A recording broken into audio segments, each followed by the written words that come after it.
Hi friends, இன்றைக்கி நம்ம சேனலில் என்ன பார்க்க போகிறோன்னா, ஒரு சிக்கன் குருமா தான் பார்க்க போகிறோம். அதாவது வெரைட்டி 2ன்னு கூட நீங்கள் வச்சுக்கலாம். இது எனக்கு வந்து யார் சொல்லிக் கொடுத்தாங்கன்னா, எங்கள் சின்ன மாமியார் வந்து சொல்லி கொடுத்துருந்தாங்க. அது ரொம்ப நல்லா இருந்தது. செஞ்சு பார்த்தோன்னா கிட்டத்தட்ட ஒரு 3 வருஷத்துக்கு முன்னாடி அவங்கள பார்க்கும்போது, அவங்க வீட்டில் நான் சாப்பிட்டு பார்க்கும்போது நல்லா இருந்தது. அதனால அந்த சிக்கன் வந்து எங்கள் வீட்டில் அடிக்கடி செய்வேன். அது உங்களுக்கும் சொல்லித் தரலாம் அப்படின்னு சொல்லிட்டு, இப்போ நான் வந்து இன்றைக்கி சண்டே சமையல் வேறு, அதனால் நான்வெஜ் செய்யலாம் அப்படிங்கிறதுனால பசங்க எல்லாமே சிக்கன் தான் கேட்பாங்க. அதனால் சிக்கன் வந்து நம்ம வந்து எடுத்துருக்கோம். அது எப்படி செய்கிறதுங்கிறத நான் அதுக்கான தேவையான பொருட்கள் முதல்ல சொல்லிடுறேன். அதை எப்படி செய்கிறது அப்படிங்கிறதையும் நான் சொல்லிடுறேன். இப்போ வந்து இதுக்கு 1/2 கிலோ சிக்கன் எடுத்திருக்கேன். நல்லா கழுவி எடுத்து வச்சுருக்கேன். வெங்காயம் 2 வெங்காயம் நல்லா அரிஞ்சு வச்சுருக்கேன்.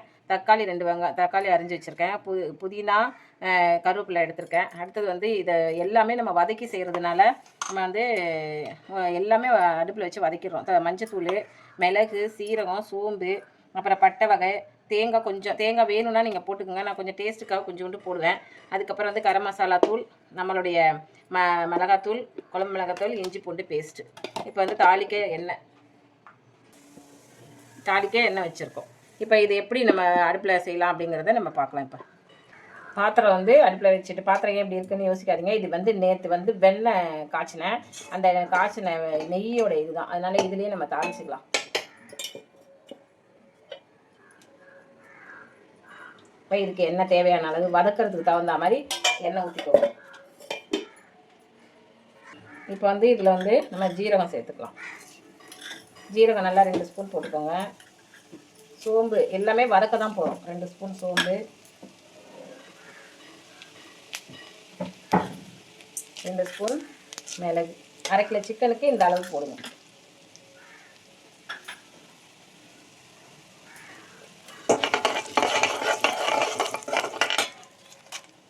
எடுத்து வச்சுருக்கிற மசாலா ஐட்டம்லாம் சேர்த்து வதக்கிக்கோங்க.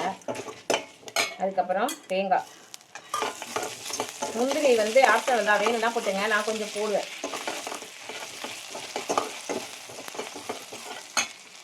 எல்லாமே நம்ம வதக்கிட்டு அரைச்சி செய்ய போகிறதுனால நீங்கள் பர்ஃபெக்டாக வதக்கணும்னு இல்லை.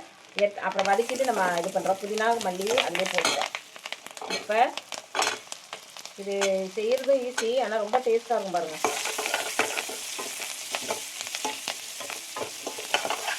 இதில் எந்த இதுவும் வேஸ்ட் ஆகாது, கிரேவி வேஸ்ட் ஆகாது. பசங்களும் சாப்பிடுவாங்க. நீங்கள் வந்து அதாவது வெங்காயம்லாம் பாதி வதங்கினா போதும். நம்ம அரைச்சிட்டு திருப்பி வந்து நம்ம இது போட போகிறோம். இந்த நெய் பாத்திரத்திலே பண்ணும்போது ரொம்ப வாசனையாக இருக்கும். நெய் காய்ச்சல் வேஸ்ட் பண்ண வேண்டாம் அப்படின்ட்டு அது பண்ணுவோம். இப்போ இந்த தக்காளி போட்டு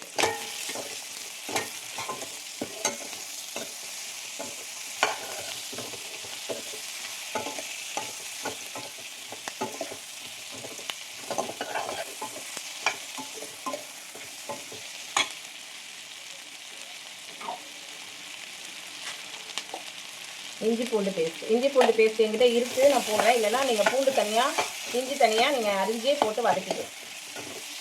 இஞ்சி பூண்டு பேஸ்ட் ரெடியாக இல்லை அப்படின்னா இஞ்சி ஒரு விரல் சைஸுக்கு எடுத்து கட் பண்ணிக்கலாம். பூண்டு நல்லா ஒரு 10 பல் பூண்டு போட்டு இந்த 1/2 கிலோ சிக்கனுக்கு நல்லா போட்டு நீங்கள் வதக்கிக்கோங்க.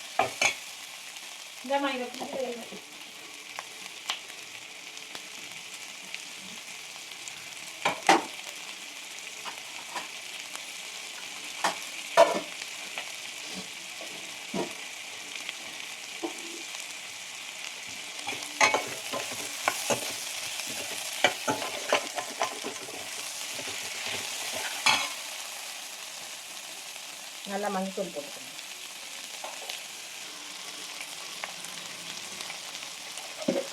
குழம்பு மிளகாய் தூள்,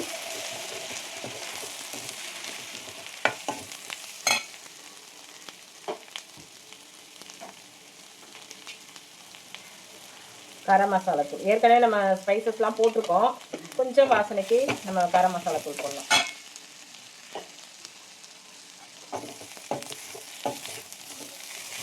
இது ஆறினோடனே நம்ம அரைச்சிட்டு சிக்கன் இது எப்படி பண்ணலாம் அப்படின்னு பார்க்கலாம். இப்போ இதை வந்து நம்ம அரைச்சி எடுத்துக்கணும். மிக்ஸி ஜாரில் நல்லா அரைச்சி எடுத்துக்குவோம். நல்லா ஃபைன் பேஸ்ட்டாக அரைச்சிக்கோங்க.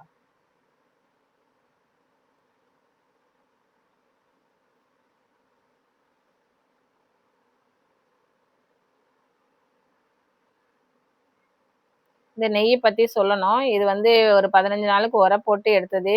இது 1 லிட்ரு டப்பா. இது 3/4 லிட்டருக்கு மேலேயே வந்துருச்சு பாருங்க, நெய் காய்ச்சினது. முருங்கைக்கீரை போட்டு உப்புக்கல் போட்டு காய்ச்சினது. நெய் வீடியோ வேணும்னாலும், எப்படி காய்ச்சணும், வெண்ணெய் எப்படி எடுக்கணும் வீடியோ வேணும்னாலும் சொல்லுங்கள் ஃப்ரெண்ட்ஸ், நான் வந்து பண்ணி காமிக்கிறேன். இது வந்து நம்ம வீட்டிலே தயார் பண்ணுறதுனால நமக்கு நல்லாயிருக்கும். இப்போ தான் நான் காய்ச்சி இறக்கியிருக்கேன். கொஞ்சம் டைம் எடுத்தால் நல்லா கெட்டியாயிரும். அதான் காய்ச்சி ஊற்றிருக்கேன் நான். இப்போ இன்னும் கொஞ்சம் வடியணும், அதனால அந்த ஜல்லடை எடுக்காமல் இருக்கேன், வடிகட்டி எடுக்காமல் இருக்கேன். இன்னும் கொஞ்சம் நல்லா நெய் சுட்டு சுட்டால் வடி. இப்போ அரைச்சி எடுத்துக்கிட்டோம் நம்ம. இதுக்கு மேலே வந்து நம்ம கடாயில் எப்படி செய்கிறதுன்னு பார்க்கலாம். இப்போ அந்த பாத்திரத்தை வச்சாச்சு, எண்ணெய் கொஞ்சம் ஊற்றியாச்சு. எண்ணெய் கொஞ்சம் நம்ம ஏற்கனவே எண்ணெய் ஊற்றுறதுனால கொஞ்சமாக ஊற்றிக்கோங்க. சிக்கன் வதக்கிறதுக்கு தான் நமக்கு எண்ணெய் தேவை. நல்லா சிக்கனை நல்லா வதக்கிட்டு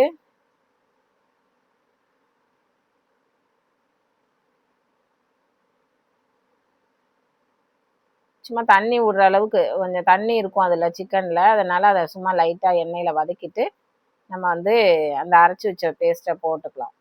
ஏன்னா அரைச்சதுல எல்லாமே நம்ம போட்டுட்டோம் ஆல்ரெடி.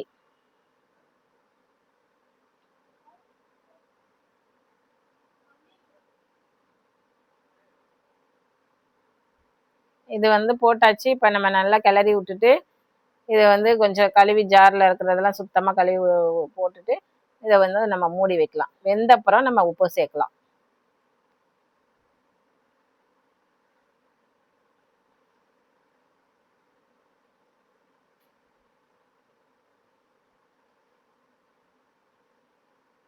இதுல கிரேவி வேஸ்டே ஆகாது பாருங்க. இப்போ இடையில நம்ம திறந்துருக்கோம் பாருங்க, சிக்கன் வெந்துருச்சு.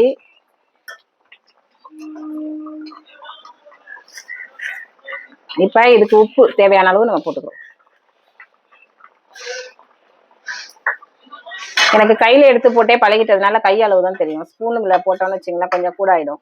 அதுக்காக கையில் திட்டமாக நம்ம வந்து ஒரு 30 வருஷமாக சமைச்சிட்டு இருக்கிறதுனால கை அளவே பண்ணும். இது ஏன் வந்து ட்ராவலுக்கெல்லாம் உகந்ததுன்னு சொன்னோன்னா, நிறைய வந்து எடுத்து போட மாட்டாங்க, வேஸ்டேஜ் நிறைய ஆகாது. இது செஞ்சு பாருங்க ஃப்ரெண்ட்ஸ், ரொம்ப நல்லாயிருக்கும். சாதத்து கூட, சப்பாத்தி கூட, பூரி கூட, எல்லாத்துக்குமே, இட்லி கூட, எல்லா தோசை எது செஞ்சுட்டுனாலும் இந்த ஒரு கிரேவி பண்ணிட்டீங்கன்னு வச்சுக்கோங்களேன், நல்லாயிருக்கும் சாப்பிட்றதுக்கு. பசங்களும் இந்த வெங்காயம் தக்காளி எதுவுமே எடுத்து போட மாட்டாங்க. எல்லாம் உள்ள அவங்களுக்கு மிளகுலேருந்து எல்லாம் உள்ளே போயிடும். அதனால ட்ராவல்லையும் எடுத்துகிட்டு போனீங்கன்னா நம்ம வந்து இதெல்லாம் எடுத்து போட்டுட்டு உட்காந்துருக்க வேண்டியதில்லை. இந்த சிக்கனை மட்டும் பிச்சு போட்டு எடுத்துகிட்டு போயிட்டீங்கன்னு வச்சுக்கோங்க, நல்லா ட்ராவலுக்கு நல்லா ஒரு நாள் தாங்கும். ஏன்னா வதக்கிட்டு அரைக்கிறதுனால நல்லா தாங்கும். ஒரு நாள் தாங்கும், ரொம்ப ட்ராவலில் வச்சுக்க முடியாது. இதுக்கு வந்து நீங்கள் கொத்தமல்லி தழை இருந்தால் போட்டு இறக்கிக்கலாம். நான் புதினா மல்லி இதெல்லாம் புதினா கருவேப்பிலை எல்லாம் போட்டு அரைச்சிட்டேன். கொத்தமல்லி தழை என்கிட்ட இருக்கான்னு தெரியல, இருந்தால் கொஞ்சோண்டு நான் போடுறேன். நீங்கள் கொத்தமல்லி தலையெல்லாம் தூவி இறக்கிக்கலாம். இன்னும் கொஞ்சம் ஒரு 5 நிமிஷம் மூடி வைப்போம். ஏன்னா உப்பு போட்டிருக்கோம், உப்பு சாரணும்ல, அதனால ஒரு 5 நிமிஷம் மூடிட்டு நான் காமிக்கிறேன்.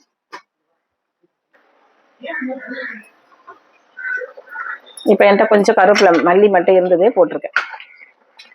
ஒரே ஒரு இனிக்கு தான் இருந்தது, அதை போட்டிருக்கேன். அது சண்டேல பார்த்தீங்கன்னா இவங்களெல்லாம் வேலையே வாங்க முடியாது, நம்ம தான் போகணும் மார்க்கெட்.